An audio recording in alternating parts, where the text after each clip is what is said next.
જૂનાગઢમાં અમદાવાદના યુવાનનું પોલીસના બારથી મૃત્યુ નિપજ્યું છે। હાલ આ મહત્વના સમાચાર સામે આવ્યા છે, જ્યાં પોલીસ દ્વારા યુવાનને ઢોર માર મારવામાં આવ્યો હતો। જૂનાગઢ બી ડિવિઝન પોલીસ સ્ટેશનના પીએસઆઈએ યુવાનને માર માર્યો હોવાનો આક્ષેપ કરવામાં આવ્યો છે। મૃતક હર્ષિલ જાદવ સામે ફરિયાદ નોંધાઈ હતી। બી ડિવિઝન પોલીસ સ્ટેશનમાં ફરિયાદ નોંધાવવામાં આવી હતી, ત્યારે ટૂર્સના નામે 1.20 લાખની છેતરપિંડીની ફરિયાદ નોંધાઈ હતી। ત્યારે પરિવારજનો દ્વારા પીએસઆઈ મુકેશ મકવાણાએ માર માર્યો હોવાનો આક્ષેપ કરવામાં આવ્યો છે। પીએસઆઈ મકવાણાએ ₹3 લાખની લાંચ માંગી હોવાના આરોપ લગાવવામાં આવ્યા છે। આ સાથે પોલીસના ઢોર મારથી હર્ષિલ જાદવ નામના યુવાનનું મૃત્યુ નિપજ્યું છે। અમદાવાદમાં હોસ્પિટલમાં સારવાર હેઠળ આ યુવાનનું મૃત્યુ થયું છે। જૂનાગઢમાં અમદાવાદના યુવાનનું પોલીસના મારથી મૃત્યુ થઈ ગયું છે। મૃતક હર્ષિલ જાદવ સામે છેતરપિંડીની ફરિયાદ નોંધાવવામાં આવી હતી, ત્યારે બી ડિવિઝન પોલીસ સ્ટેશનમાં ફરિયાદ નોંધાવાઈ હતી। જૂનાગઢના બી ડિવિઝન પોલીસ સ્ટેશનના પીએસઆઈએ આ યુવાનને ઢોર માર માર્યો હતો, જેથી તેને સારવાર અર્થે અમદાવાદની સિવિલ હોસ્પિટલ ખાતે ખસેડવામાં આવ્યો હતો। ત્યાં હોસ્પિટલમાં સારવાર દરમિયાન યુવાનનું મૃત્યુ નિપજ્યું છે। પોલીસના ઢોર મારથી હર્ષિલ જાદવ નામના યુવાનનું મૃત્યુ થયું હોવાની વિગતો સામે આવે છે। પીએસઆઈ મકવાણાએ ₹3 લાખની લાંચ માંગી હોવાના આરોપ લાગ્યા છે, ત્યારે પરિવારજનો દ્વારા પીએસઆઈ મુકેશ મકવાણાએ માર માર્યો હોવાના આક્ષેપ કરાયા છે। તો ટૂર્સના નામે 1.20 લાખની છેતરપિંડીની ફરિયાદ હર્ષિલ જાદવ સામે નોંધાઈ હતી, ત્યારે હાલ પોલીસના મારથી આ યુવાનનું મૃત્યુ નિપજ્યું છે। તો આ યુવાનને સારવાર અર્થે અમદાવાદની હોસ્પિટલમાં ખસેડવામાં આવ્યો હતો, ત્યારે સારવાર દરમિયાન આ યુવાનનું મૃત્યુ નિપજ્યું છે। અમદાવાદના હોસ્પિટલમાં સારવાર દરમિયાન આ યુવકનું મૃત્યુ થઈ ગયું છે। જૂનાગઢમાં અમદાવાદના યુવાનનું પોલીસના મારથી મૃત્યુ થયું છે। બી ડિવિઝન પોલીસ સ્ટેશનના પીએસઆઈએ આ યુવાનને માર માર્યો હોવાનો આક્ષેપ કરવામાં આવ્યો છે। આ યુવાનનું નામ હર્ષિલ જાદવ છે, જ્યાં મૃતક હર્ષિલ જાદવ સામે બી ડિવિઝન પોલીસ સ્ટેશનમાં ફરિયાદ નોંધાવવામાં આવી હતી, જેમાં ટૂર્સના નામે 1.20 લાખની છેતરપિંડી હર્ષિલ જાદવે કરી છે તેની ફરિયાદ નોંધાઈ હતી। ત્યારે પરિવારજનો દ્વારા હાલ પીએસઆઈ મુકેશ મકવાણાએ માર માર્યો હોવાનો આક્ષેપ કરવામાં આવી રહ્યો છે। પીએસઆઈ મકવાણાએ ₹3 લાખની લાંચ માંગી હોવાના પણ આરોપ લગાવવામાં આવ્યા છે। પોલીસના ઢોર મારથી હર્ષિલ જાદવ નામના યુવાનનું મૃત્યુ નિપજ્યું છે। અમદાવાદ હોસ્પિટલમાં સારવાર દરમિયાન આ યુવાનનું મૃત્યુ થઈ ગયું છે। તો સારવાર અર્થે આ યુવાનને અમદાવાદમાં હોસ્પિટલમાં ખસેડવામાં આવ્યો હતો, જ્યાં હોસ્પિટલમાં સારવાર દરમિયાન આ યુવાનનું મૃત્યુ નિપજ્યું છે। પોલીસ દ્વારા આ યુવાનને ઢોર માર મારવામાં આવ્યો હતો। આ યુવાનનું નામ હર્ષિલ જાદવ છે। હર્ષિલ જાદવ સામે ટૂર્સના નામે 1.20 લાખની છેતરપિંડી આચર્યા હોવાની ફરિયાદ બી ડિવિઝન પોલીસ સ્ટેશનમાં નોંધવામાં આવી હતી, ત્યારે પરિવારજનો દ્વારા હાલ પીએસઆઈ મુકેશ મકવાણાએ આ પ્રકારનું કૃત્ય કર્યો હોવાનો આક્ષેપ કરવામાં આવ્યો છે। પીએસઆઈ મકવાણાએ ₹3 લાખની લાંચ માંગી હતી। તો પોલીસના ઢોર મારના કારણે હર્ષિલ જાદવ નામના યુવાનનું મૃત્યુ નિપજ્યું છે। આ યુવાનને સારવાર અર્થે હોસ્પિટલમાં ખસેડવામાં આવ્યો હતો। આ યુવાનને સારવાર અર્થે અમદાવાદ લાવવામાં આવ્યો હતો અને અમદાવાદની હોસ્પિટલમાં તેને સારવાર આપવામાં આવી હતી, ત્યારે હોસ્પિટલમાં સારવાર દરમિયાન આ યુવાનનું મૃત્યુ નિપજ્યું છે। તો જૂનાગઢમાં અમદાવાદના યુવાનનું પોલીસના મારથી મૃત્યુ નિપજ્યો હોવાનો બનાવ હાલ સામે આવ્યો છે। જૂનાગઢમાં બી ડિવિઝન પોલીસ સ્ટેશનના પીએસઆઈએ યુવાનને ઢોર માર માર્યો હતો। મૃતક હર્ષિલ જાદવ સામે બી ડિવિઝન પોલીસ સ્ટેશનમાં ફરિયાદ નોંધાઈ હતી, ત્યારે મૃતક હર્ષિલ જાદવ સામે ટૂર્સના નામે 1.20 લાખની છેતરપિંડીની ફરિયાદ નોંધાઈ હતી।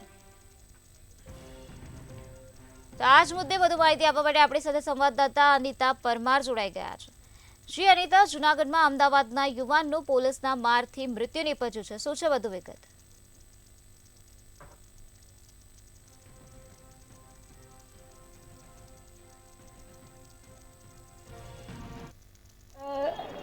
જી, જુનાગઢ ના પીએસઆઈ જે છે પીએસઆઈ મુકેશભાઈ મકવાણા તેમના દ્વારા એક યુવાનને માર મારવામાં આવ્યો છે। જુનાગઢનો આ જે યુવાન છે તેને જે સિવિલ હોસ્પિટલ છે ત્યાં સારવાર અર્થે લાવવામાં આવ્યો હતો, તેને માર મારવાના કારણે થઈને હાલ તેનું મૃત્યુ થયું છે। જો વાત કરવામાં આવે તો હર્ષિલ જાદવ કરીને આ યુવાન છે અને આ યુવાનની પહેલા તો બોડકદેવ પોલીસ સ્ટેશનમાં ફરિયાદ દાખલ કરવામાં આવી હતી અને સમગ્ર મામલો એવો હતો કે હર્ષિલભાઈ જે છે હર્ષિલભાઈ જાદવ તે ટૂર્સ એન્ડ ટ્રાવેલ્સનો બિઝનેસ કરે છે અને તેઓ મૂળ સુરતના વતની છે અને તેમના વિરુદ્ધ ઘણા લોકોએ એવી ફરિયાદ કરી હતી કે તેઓ છેતરપિંડી કરી રહ્યા છે, જેના કારણે તેને બોડકદેવમાં એક પોલીસ ફરિયાદ દાખલ થઈ હતી. ત્યારે તેઓ બોડકદેવ પોલીસ સ્ટેશને જ્યારે હાજર થયા ત્યારે તેમને એવી જાણ મળી કે જૂનાગઢમાં તેમના વિરુદ્ધ એક ફરિયાદ દાખલ કરવામાં આવી છે અને જૂનાગઢમાં તેમને જે છે તે લઈ જવામાં આવ્યા. જો વાત કરવામાં આવે તો જૂનાગઢના બી ડિવિઝનમાં આવેલ બી ડિવિઝનના પીએસઆઈ જે છે મુકેશભાઈ મકવાણા, આ મુકેશભાઈ મકવાણા જે છે તેમણે આ યુવાનને એટલી હદે માર માર્યો કે તેમના શરીરમાં અમુક બ્લડના ક્લોટીસ થઈ ગયા. પરમ દિવસે એમને એક હાર્ટ એટેક આવ્યો તો ઉપરાછાપરી એમને 2 હાર્ટ એટેક આવ્યા અને ત્યારબાદ તેમનું મૃત્યુ નિપજ્યું. તેમનો પરિવારજનો છે તેમનો એવો આક્ષેપ છે કે મારા ભાઈને એટલી હદ સુધી માર મારવામાં આવ્યો કે તે કહેવાય છે કે તેમનું મૃત્યુ થઈ ગયું. તેમના પરિવારજનો અત્યારે હાલ તમે જોઈ શકો છો કે જે સિવિલ પોસ્ટમોર્ટમ વિભાગ છે ત્યાં બહાર ઉભા છે. અત્યારે હાલ ખૂબ જ શોકની લાગણી તેમનામાં પ્રવર્તી છે. જો વાત કરવામાં આવે તો સમગ્ર જે મામલો છે તે મામલાની વાત કરીએ તો છેતરપિંડીનો એક મામલો હતો અને જૂનાગઢના બી ડિવિઝનના પોલીસ સ્ટેશનમાં માર મારવાનો મામલો જે છે નોંધાયો હતો, જેમાં 9 તારીખે જે કહેવાય છે કે આ જે 9 તારીખે આખી ફરિયાદ દાખલ થઈ હતી અને તેમનું નિવેદન પણ લેવામાં આવ્યું હતું. જૂનાગઢ પોલીસે જે મૃતક છે તેમની ધરપકડ કરી હતી. છેતરપિંડીનો કેસ હતો અને રિમાન્ડ માંગ્યા હતા. જે પોલીસ જે પીએસઆઈ જે છે જૂનાગઢના બી ડિવિઝનના, જેમનું નામ મુકેશભાઈ મકવાણા છે અને તેઓએ કહેવાય છે કે રિશ્વત માંગી હતી, લાંચ માંગી હતી અને 5 લાખ રૂપિયાની પહેલા તો પરિવારજનો જે છે તેમની જોડે માંગણી કરી હતી અને ત્યારબાદ 5 લાખથી પછી મામલો 3 લાખે અટક્યો હતો અને જ્યારે પરિવારના લોકો જે છે તેમણે આ જે રિશ્વત ના આપી તેના કારણે થઈને તે લોકોએ કહેવાય છે કે રિમાન્ડ દરમિયાન તેમને એટલી હદે માર માર્યો કે જે વ્યક્તિ જે છે તેમનું હાલ મૃત્યુ થયું છે. હાલ પોસ્ટમોર્ટમ રૂમની બહારના પણ દ્રશ્યો આપને અમે બતાવી રહ્યા છે, જેમાં પરિવારજનો જે છે તે શોકમગ્ન જોવા મળી રહ્યા છે. આ કેસ જે છે તેમાં જો વાત કરવામાં આવે તો કહેવાય છે કે અજાણ્યા નંબર ઉપરથી ઘણી વાર આ પરિવાર જે છે તેમને પોલીસ ફોન પણ કરતી હતી અને હેરાન પરેશાન કરતી હતી. જૂનાગઢના બી ડિવિઝનના પીએસઆઈ જે છે મુકેશ મકવાણા, તેમણે પટ્ટા અને લાકડીથી જે મૃતક હર્ષિલ છે તેને એટલી હદે માર માર્યો કે તેનું મૃત્યુ થયું છે. હાલ પરિવારજનો જે છે તેમની જોડે જઈશું અને આપણે વાત કરીશું. જે બ્રિજેશભાઈ જે છે હર્ષિલભાઈના મોટા ભાઈ, તેમની જોડે વાત કરીશું. બ્રિજેશભાઈ, પોલીસ દ્વારા માર મારવામાં આવ્યો અને તમારા ભાઈની સાથે આજે બનાવ બન્યો, શું કહેવું છે, શું માંગ છે તમારી? મારી ફક્ત એક જ માંગ છે કે એ પીએસઆઈ મુકેશ મકવાણાની તાત્કાલિક ધરપકડ કરવામાં આવે અને અમને ન્યાય મળે. અમને બસ ફક્ત અત્યારે હાલ એની ધરપકડ થાય અને મને ન્યાય જોઈએ બસ. તમારા ભાઈ વિરુદ્ધ કયા કેસ દાખલ થયા હતા? મારા ભાઈ વિરુદ્ધ 420, 406 નો કેસ દાખલ કરેલો હતો અને એને જો એને ગુનો કર્યો હોત સજા આપે મને વાંધો નથી. અત્યારે એક જ માંગ છે, જે ભાઈ ઉપર ને કુટુંબ ઉપર જે આપત્તિ આવી છે, જે ખૂની માણસ છે એની તાત્કાલિક ધરપકડ થાય. અમને પોલીસના વર્તન વિશે શું? હું એ જ કહું છું કે ખૂની જે વ્યક્તિ છે એની તાત્કાલિક ધરપકડ થવી જોઈએ અને ઘરનાને બધાને ન્યાય મળવો જોઈએ. એક જ માંગ છે. પોલીસ દ્વારા ખાસ કેટલા રૂપિયાની માંગણી કરવામાં આવી હતી? 3 લાખ. જ્યારે આ માંગ ના સંતોષાઈ ત્યારે એમના તરફથી કોઈ ફોન કોલ કેવું? જી, એમના તરફથી અનનોન નંબર ઉપરથી ફોન કરતા હતા અને એની અંદર મારો ભાઈ વાત કરતો હતો અને એનો એક જ શબ્દ હતો કે આ લોકોને પૈસા આપી દે ને તો મને મારી નાખશે. મુકેશભાઈ જે પીએસઆઈ છે એમના તરફથી તમને કોઈ ફોન કર્યો? એમના તરફથી મને એક જ વાર ફોન આવ્યો હતો અને મને એવું કીધું કે તમે સપોર્ટ નથી આપતા, તમે અમને કોઈ મદદ નથી કરતા, અમને કશું જે કેસને લગતું કંઈ છે એ કશું આપતા નથી તમે, એટલે અમારી તરફથી કોઈ તમે અપેક્ષા ના રાખતા. પછી એ રીતના શબ્દો મને હર્ષિલભાઈ જોડે છેલ્લે તમારી ક્યારે વાત થઈ? હર્ષિલભાઈ જોડે જયારે અંદર હતા ત્યારની વાત છે. અંદર હતા ત્યારે એ છેલ્લા દિવસે જ મારા વાત થઈ હતી, જયારે એના કોર્ટમાં હાજર કરવાના હતા. ઘણા બધા મેડિકલ ચેકઅપ પણ કરાવ્યા, જેમાં એવી વસ્તુ સામે આવી છે કે એમના બ્લડના ક્લોટ થઈ ગયા હતા વધારે માર મારવાના કારણે થઈને. જી, એના જે ક્લોટ્સ થઈ ગયા હતા એના કારણે જ એનું જે હાર્ટની અંદર જે અસર થઈ છે એ એના કારણે જ થઈ છે. બ્રિજેશભાઈ, હવે તમારી શું માંગ છે? અમારી એક જ માંગ છે કે પીએસઆઈ મુકેશ મકવાણા જે ખૂની છે, એણે ખૂન કર્યું છે, જાહેરમાં ખૂન કર્યું છે, જાહેર સ્થળ પોલીસ સ્ટેશન અને પીઆઈની ચેમ્બર, એટલે એ જાહેર જગ્યા જ કહેવાય પબ્લિક માટે, અને એની અંદર જો ખૂન કર્યું હોય તો એને હવે ન્યાયતંત્ર નક્કી કરશે એને શું કરવું. એને એટલો બધો બીવડાવી દીધો હતો ને, મારીને એટલો બધો એને માનસિક રીતે એટલો બધો બી ગયો હતો કે એને સૂઝતું જ નતું કે શું કરું. એને માનસિક રીતે એકદમ ખલાસ કરી દીધો હતો અને પછી શારીરિક રીતે એટલો ટોર્ચર કરીને એ હદે સુધી પતાવી દીધો કે છેલ્લે એ લોકો એને પતાવી નથી રહ્યા.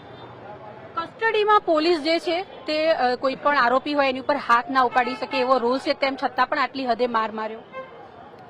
હવે આમાં તો આપણે શું કહીએ, હવે અમે બધા તો બહાર હતા, બરાબર છે. હવે અંદર એને કર્યું, બહાર એ હર્ષિલ આવ્યો ત્યારે અમને ખબર પડી કે આટલી હદે એને ટોર્ચર કર્યો છે અને આવું કરી કાઢ્યું. તો જે પોલીસ જે હોય છે લોકોની સુરક્ષા માટે હોય છે, તે પોલીસ જેને આપણે રક્ષક કહેતા હોય છે, એ રક્ષક જ અત્યારે હાલ કહેવાય છે કે ભક્ષક બન્યા. અને જે હર્ષિલ જે છે તેને વારંવાર જે પોલીસ સ્ટેશનની અંદર એટલી હદે માર મારવામાં, માથાના ભાગે તેમને માર મારવામાં આવ્યો અને પગના ભાગે પણ તેમને ફ્રેક્ચર થયું હતું. એટલી હદે તેમને માર મારવામાં આવ્યો કે તેમના બોડીની અંદર જે બ્લડના ક્લોટ થઈ ગયા અને જેના કારણે થઈને મેડિકલ રિપોર્ટ એવું કહે છે કે આ બધી વસ્તુના કારણે થઈને તેમને આજે હાર્ટ એટેક આવ્યો અને તેમના હાર્ટ સુધી બ્લડ નહોતું પહોંચ્યું. આ પ્રકારનું અત્યારે હાલ સામે આવ્યું છે. જો વાત કરવામાં આવે તો એક એવી ઘટના જેમાં પોલીસ જે છે તે કહેવાય છે કે રક્ષક હોય છે, તેમનું કામ લોકોની સુરક્ષા કરવાનું છે, તેમનું કામ જે તે આરોપી જે છે તેને કોર્ટ સુધી પહોંચાડવાનું છે. પરંતુ આ જે પોલીસ છે, જે લાંચિયા પોલીસ કર્મીઓ જે છે, તેમના કારણે થઈને ઘણા લોકો ના કહેવાય છે કે જીવનમાં આ પ્રકારની મુશ્કેલીઓ થતી હોય છે. જો વાત કરવામાં આવે તો અત્યારે હાલ જે પરિવાર છે તે અત્યારે હાલ ભાંગી પડ્યો છે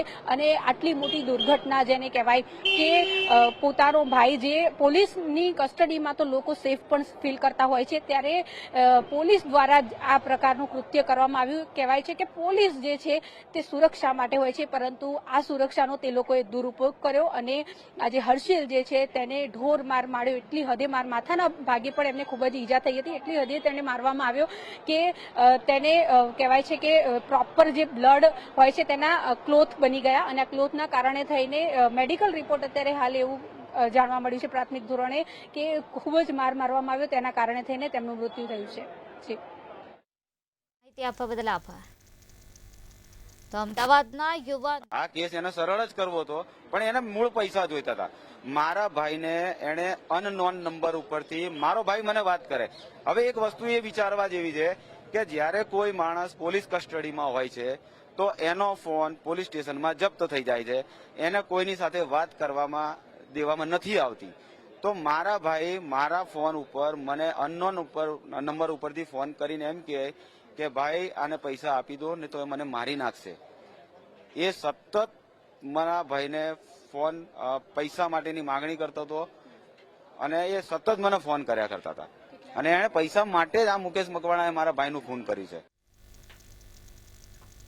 તો જૂનાગઢમાં આ પ્રકારનું કૃત્ય પોલીસ દ્વારા કરવામાં આવ્યું છે. અમદાવાદના યુવાનનું પોલીસના મારથી મૃત્યુ નીપજ્યું છે. જૂનાગઢ બી ડિવિઝન પોલીસ સ્ટેશનના પીએસઆઈએ આ યુવાનને ઢોર માર માર્યો હતો, જેના કારણે આ યુવાનનું મૃત્યુ થયું છે. મૃતક હર્ષિલ જાદવ સામે બી ડિવિઝન પોલીસ સ્ટેશનમાં ફરિયાદ નોંધાઈ હતી. ત્યારે ટોર્ચના નામે 1.20 લાખની છેતરપિંડીની ફરિયાદ નોંધવામાં આવી હતી. પરિવારજનો દ્વારા પીએસઆઈ મુકેશ મકવાણાએ માર માર્યો હોવાના આક્ષેપ કરવામાં આવ્યા છે.